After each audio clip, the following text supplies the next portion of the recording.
Today is one of these days. You're going to get a glimpse into the inner workings of Oli's brain and mind. So I came up with today's theme the following way. So my partner Jen, my wife Jen's youngest son, is home from college. He had a whole bunch of friends stop by because they were going down to Shoreline to see a concert, basically a rave. And so after lots of very adult conversations about drugs and testing and being safe and all of that good stuff, they went and had a great time. And so this morning I was sitting here and I was catching up with him, just asking him how was it.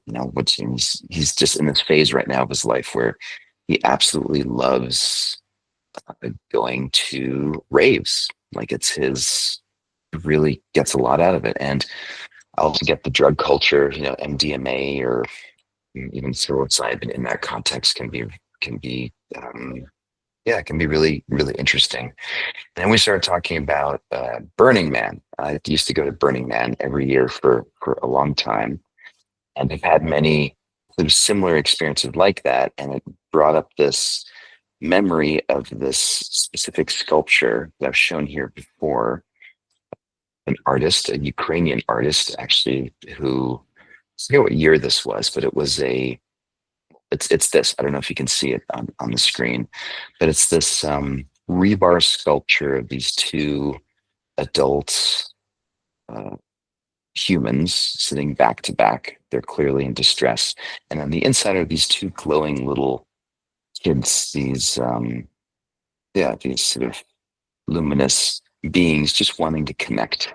So to give you a sense of scale, that's one of the neat things about going up there to the desert. You can see the size of this person in comparison to this sculpture. And I remember sitting there for a really long time. It was very impactful because I was just thinking, gosh, this really sums it up, doesn't it?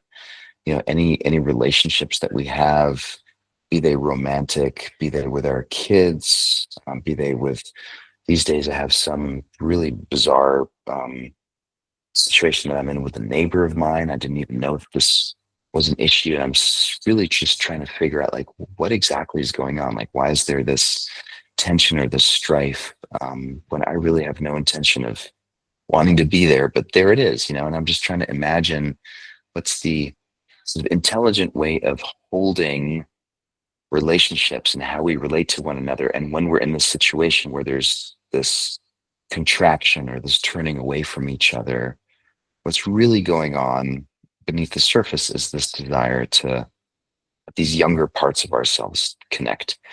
So I thought today let's spend some time exploring our inner child. We all have an inner child. Gabor Mate, I think, makes a really wonderful case for any issue that we're grappling with as grown-ups. If you can somehow figure out what it is in early childhood that was somehow being activated, and of course the spread there is considerable. It could be really, it could be violence, it could be sexual trauma, it could be really heavy stuff, all the way through to things that may not seem that obvious to us. Just kind of neglect or disconnect or feeling like you're the black sheep of the family or something like that. So anyway, so let's explore, give some time to the inner child today and see what comes up. So go ahead, close your eyes. I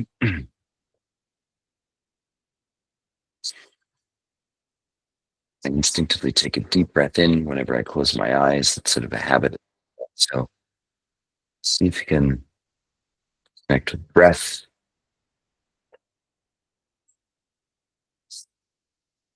Just noticing how the body is breathing on its own.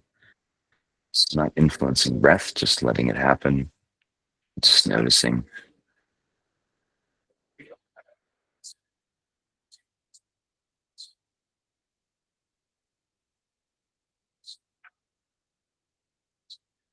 Wherever you find yourself, however you find yourself breathing, it's exactly the way it should be.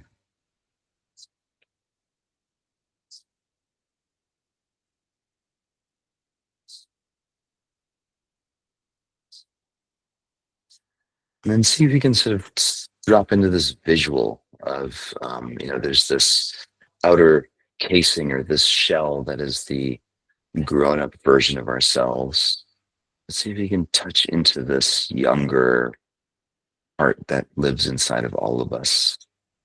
It's called the inner child is one way to refer to it.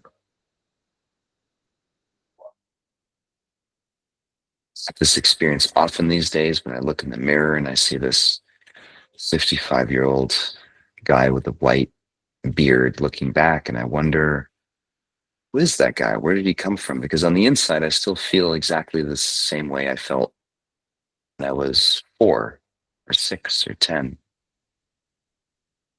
Seeing if you can connect with that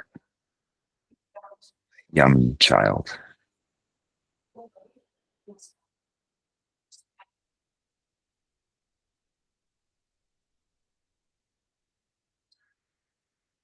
And then posing this question directly to this young child.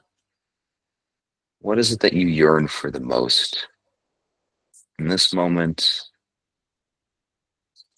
life in general? It's most important to you.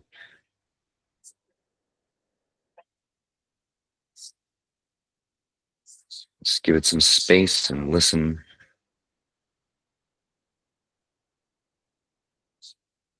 What do you yearn for most?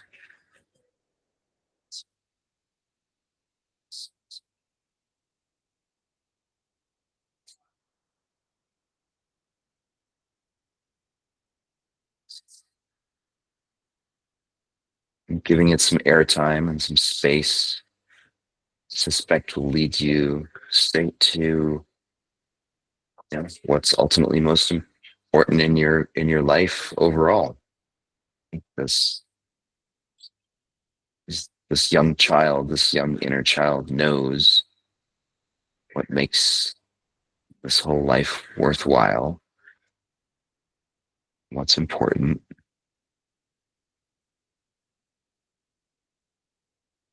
Just listening to that, making space for it is important.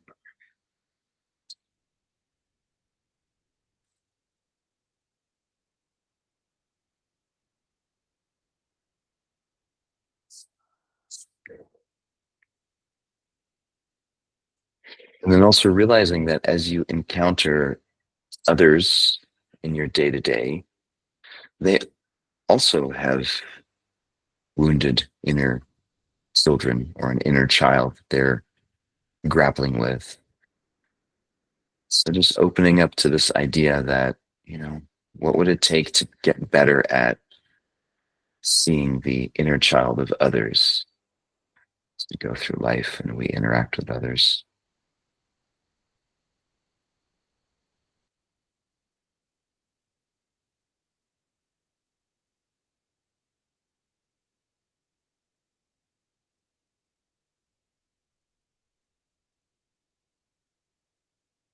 Noticing the inner child within ourselves, realizing that everyone else has this similar experience. Just getting curious, like what would it take to be more attuned to the inner child of others?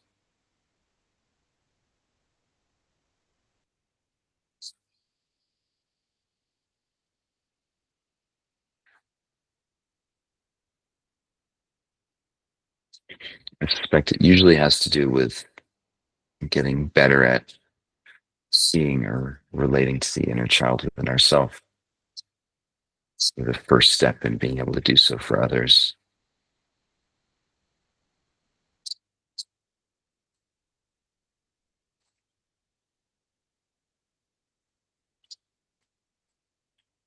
And then posing the question, if there were one thing that you could do today that would contribute to the welfare, the well being of your inner child, what would it be today? What's the one thing that you could do today that would take care of this young part of you? 'Cause,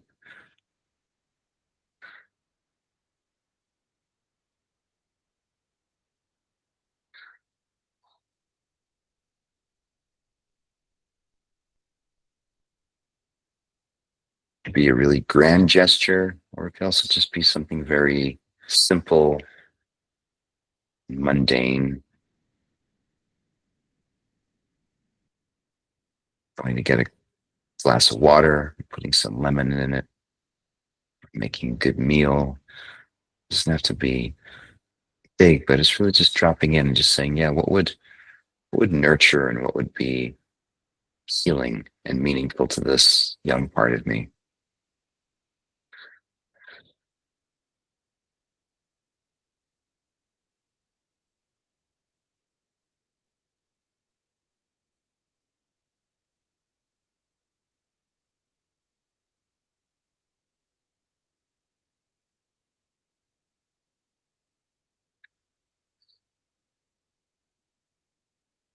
And the cool thing is, once we connect with that part of ourself, chances are really good that others around us are having a somewhat similar experience.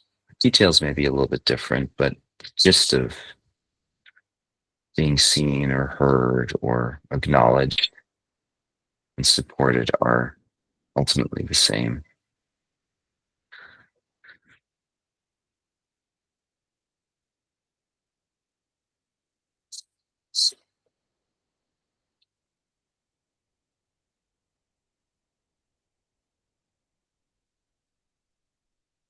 So what's the one thing you can do today to nurture the inner child?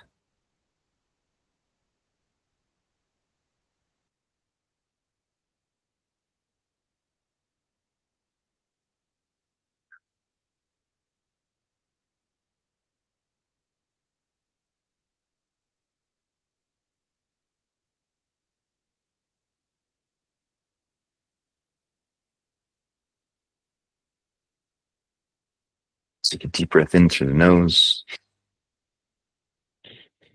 long, slow exhale, relaxing the throat, the shoulders, the chest. And hold 5,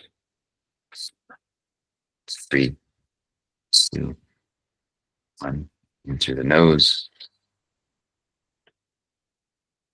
mouth, relaxing the belly and the hands and the feet.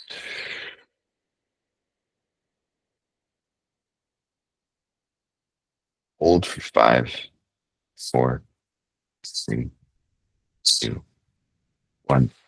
And open your eyes. And yeah, may you be uh, a loving and kind and compassionate custodian to your inner child this weekend. That's my wish for you. So hope it was a good one. Take care, everyone. See you on Monday. Thank you.